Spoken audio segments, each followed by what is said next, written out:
রংপুরে পুলিশের বিশেষ অভিযান, গ্রেফতার ৩০ জন। রংপুর মহানগরীতে অপরাধ দমনে বড়সড় অ্যাকশনে নেমেছে police.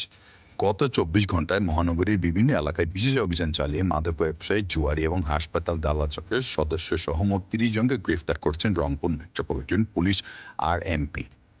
RPMP commissioner Mohammad Abdul মাহমুদের নির্দেশনায় আইন শৃঙ্খলা পরিস্থিতি স্বাভাবিক রাখতে এই সাঁড়াশি অভিযান চালানো হয়। পুলিশ জানায়, গ্রেফতারকৃতদের মধ্যে সবচেয়ে বড় সাফল্য এসেছে রংপুর মেডিকেল কলেজ হাসপাতাল এলাকায়। সেখানে ডিবি পুলিশের অভিযানে রোগী ও তাদের স্বজনদের হয়রানির অভিযোগ দালাল চক্রের ৭ সদস্যকে হাতে নাতে গ্রেফতার করা হয়েছে। এছাড়া বিভিন্ন থানা এলাকায় মাদক বিরোধী অভিযান, ৪০ গ্রাম গাঁজা এবং ২৫ পিস ট্যাবলেট সহ এক মাদক ব্যবসায়ী এবং চোলাই মদ সহ ১৫ জন মাদক সেবীকে আটক করা হয়। তাজহাট থানার পানবাড়ি এলাকায় জুয়ার আসর থেকে নগদ টাকা ও তাস সহ গ্রেফতার করা হয়েছে ৫ জুয়ারিকে।